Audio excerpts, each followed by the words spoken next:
Welcome to Rizvi's e-learning channel.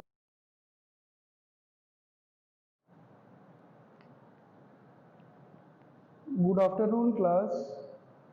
आज हमारा next topic रहेगा जो कि सिलेबस के अकॉर्डिंग आप सिलेबस देख सकते हैं। तो सिलेबस में हमारा नेक्स्ट टॉपिक है पार्स ट्री। पार्स ट्री और पार्सर बेसिकली अगर देखा जाए तो पार्स ट्री क्या है, पार्सर सबसे पहले हम समझेंगे पार्सर क्या है। तो पार्सर इस डायग्राम से भी और इस डेफिनेशन से भी समझा जा सकता है कि parser of any grammar is a program that takes string as input and produces output as parse tree. मतलब ये कहना चाह रहे हैं कि किसी भी ग्रामर में जो पार्सर का काम होता है कि वो किसी स्ट्रिंग के रूप में, टेक्स स्ट्रिंग, कोई भी एक स्ट्रिंग है उसको इनपुट के तौर पर वो लेगा और पार्स ट्री जो बनाएगा वो ही इसका आउटपुट होगा। मतलब आउटपुट जो इसका निकला वो पार्स ट्री के रूप में आएगा। ठीक है, अब यहाँ डायग्राम से थोड़ा समझते हैं। यहाँ पे सोर्स कोड आया। सोर्स कोड ये जो जैसा कि कंपाइलेशन में हम लोग समझ रहे थे कि सोर्स प्रोग्राम, फिर अंदर प्रोसेस होगा, कंपाइलेशन और सारी चीज़ें होंगी, और उसके बाद जो है निकल के आएगा क्या, हाई लेवल लैंग्वेज से low level language, machine language में। तो वो चीज़ें अब यहाँ पे थोड़ा सा डिफरेंस हो जाएगा। देखिए, सोर्स कोड आया, सोर्स कोड हमने दिया, फिर लेक्सिकल एनालाइजर स्कैनर के पास गया, लेक्सिकल एनालाइजर के पास आया, फिर उसने टोकन्स हमने बताया था कि एक टाइप के एरर्स और स्ट्रिंग्स वगैरह ये भी कहे जाते हैं, पीछे की क्लास आपने देखी होगी। तो फिर ये यहाँ पे लेक्सिकल एनालाइजर भी एरर को दिखाएगा, और पार्सर यहाँ पे आया, पार्सर भी एरर को देगा कि एरर क्या कितना है क्या नहीं है। अगर ज़्यादा एरर है तो, अगर ज़्यादा एरर है तो उसमें आपका उस हिसाब से उसको चेंजेस करने पड़ेंगे। ठीक, उसको आगे समझेंगे कितने टाइप के होते हैं। फिर इंटरमीडिएट रिप्रेजेंटेशन, ये आपका पार्सर का मेनली, पार्सर होता क्या है ये आपको बता दिया गया। अब इसमें कुछ और भी टॉपिक्स हैं, कुछ और भी इसकी थ्योरी है, तो उस थ्योरी को भी हम समझ लेते हैं थोड़ा सा। Parser obtains a string of tokens from the lexical analyser. देखिए वही कह रहा है कि टेक्स द स्ट्रिंग, यहाँ से लेक्सिकल एनालाइजर से लिया, फिर टोकन्स दिया, फिर आगे बढ़ रहा है। वही चीज हम इसी चीज को एक्सप्लेन कर रहे हैं। And verifies that string can be generated by grammar for the source language. मतलब उसको वेरीफाई करता है कि कौन सी ग्रामर है, कैसा है, सही है कि नहीं है, एरर आ रहा है कि नहीं है। फिर आगे इंटरमीडिएट रिप्रेजेंटेशन देगा वो। ठीक है, the parser reports any syntax error in good manner. मतलब कोई भी सिंटैक्स एरर, अब यहाँ पे जो एरर आई, पार्सर जब भी कोई एरर देगा वो एक प्रॉपर मैनर में देगा, एक सही तरीके से देगा, इसीलिए तो इसका उपयोग किया जा रहा है यहाँ पर। It also recovers from commonly occurring errors. अब जो कॉमनली एरर, जो छोटी मोटी कॉमनली एरर आ जाती है, नॉर्मल एरर आ जाती है, तो उस एरर को ये बड़ी अच्छी तरह से रिकवर कर पाता है, इसलिए हम इसका उपयोग करते हैं। So that it can continue processing in reminder of its output. मतलब जो इसको इसीलिए कंटिन्यू किया गया है क्योंकि ये इंटरमीडिएट रिप्रेजेंटेशन जो आउटपुट रिमाइंडर वगैरह, एरर का रिमाइंडर देता है, वो प्रॉपर वे में देता है। तो उम्मीद है क्लास कि आपको ये टॉपिक समझ में आया होगा।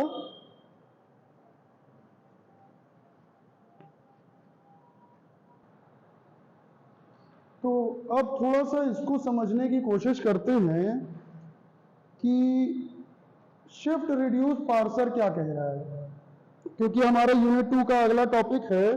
पहला टॉपिक तो हमने पार्सर देख लिया इसके पहले, और अब शिफ्ट रिड्यूस पार्सर क्या कहता है।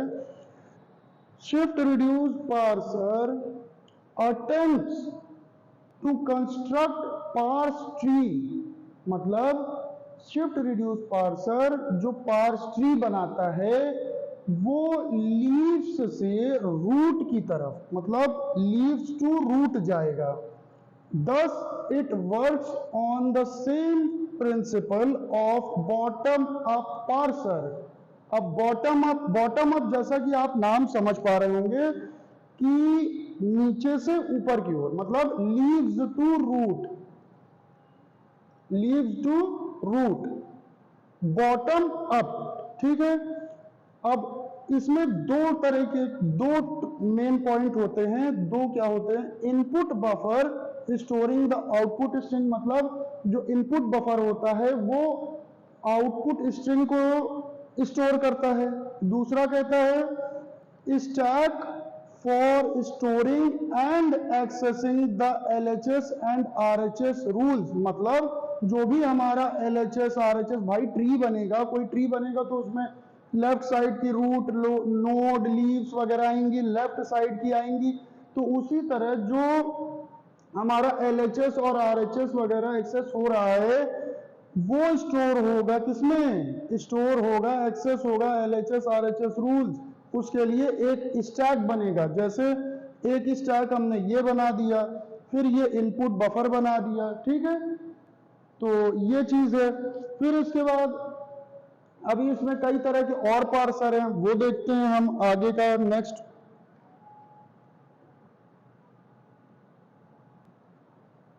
अब थोड़ा हम शिफ्ट रिड्यूस पार्सर के कुछ बेसिक ऑपरेशंस देख लेते हैं। इसके 3-4 बेसिक ऑपरेशंस हैं, जैसे शिफ्ट, रिड्यूस, एक्सेप्ट, एरर। तो इससे हम क्या समझ पा रहे हैं? जनरली नॉर्मल वे में हम जैसा कि पार्सर पढ़ाए हैं, तो शिफ्ट से हम क्या समझ पा रहे हैं, रिड्यूस से हम क्या समझ पा रहे हैं, नाम के हिसाब से काम समझिएगा और बहुत ज्यादा लोड मत लीजिएगा। लोड लेकर समझ के पढ़िए, एकदम कहानी की तरह इसको समझिए और उसके बाद पढ़िए। तो शिफ्ट रिड्यूस पार्सर क्या कहता है? Moving of the symbol from output buffer into the stack, मतलब जो सिंबल है उसको input buffer into the stack, मतलब इनपुट बफर से स्टैक में मूव कराना है, मूविंग ऑफ द सिंबल्स। ठीक है, their actions is called shift. तो ये एक्शन को हम शिफ्ट कहते हैं। ठीक है, रिड्यूस समझते हैं। रिड्यूस क्या कहता है? If the handle appears on the top of the stack, then reduction of it by appropriate value is done. That means RHS of rules is root of and LHS is pushed.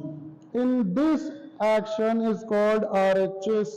अच्छा, जो reduce हो रहा था, जैसे LHS और RHS हम लेकर के चल रहे थे कि LHS देखना है, RHS देखना है, तो उसमें रिडक्शन होता है, रिड्यूस होता है। जो अननेसेसरी के स्टेप्स हैं उनको रिड्यूस कर करके हम उसमें स्टैक में स्टोर कर दिए। अब एक्सेप्ट क्या है? If the stack containing start symbol only and input buffer is empty at the same time then that action is called accept। मतलब if the stack contains start symbol only, मतलब सिर्फ start symbol ही हो उसमें, तो फिर ये जो है आपका accept वाला हो गया। ये कुछ बेसिक ऑपरेशंस हैं, इसकी हम थ्योरी और नोट्स हम दे देंगे। यहाँ पे हम आपको पॉइंट वाइज समझा दे रहे हैं बस। एरर क्या है? एरर तो जनरल हम बताए ही थे। यहाँ पे जो डायग्राम हमने बनाया था कि एरर यहाँ पे दोनों से पार्सर और उधर से एरर जनरेट कर देता। फिर भी एक बार पढ़ देते हैं। A situation in parser can not either shift और रिड्यूस द सिंबल, मतलब ऐसी सिचुएशन की पार्सर शिफ्ट और रिड्यूस नहीं कर पा रहा है, शिफ्ट और रिड्यूस एक्सेप्ट वगैरह नहीं कर पा रहा है। उस कंडीशन में एरर आई होगी तभी तो नहीं कर पा रहा है, इसलिए यहाँ पे एरर शो कर देगा। अब हमारा नेक्स्ट टॉपिक है, एक अब ये हमारा ऑपरेटर प्रेसिडेंस पार्सर क्या कहता है, इसको थोड़ा समझने की कोशिश करते हैं हम लोग। Grammar G is said to be operator precedence parser if it passes the following steps। मतलब कोई ग्रामर G है जो कि हमारा ऑपरेटर प्रेसिडेंस पार्सर कहलाएगी तब जब वो ये दो स्टेप्स को, इन दोनों को फुलफिल करे। क्या फुलफिल करे? No production on the right side, मतलब जो हमारा पार्स ट्री बन रहा है उसके राइट साइड कोई भी प्रोडक्शन नहीं होना चाहिए। दूसरा कहता है no any production rule to adjacent non terminal at RHS right hand side, मतलब कोई भी production rule to adjacent non terminal right hand side पे नहीं होना चाहिए। ठीक है, अब जैसे ये एक एग्जांपल है, ये एक एग्जांपल है, ये इसकी वजह से, केवल इसकी वजह से ये जो आ गया, इसकी वजह से हमारा ये due to this grammar is not operator precedence parser. ठीक है, इसकी वजह से ये एग्जांपल है इसका। तो होप क्लास कि आपको ये समझ में आया होगा। अब मिलते हैं नेक्स्ट क्लास में, तब तक के लिए थैंक यू।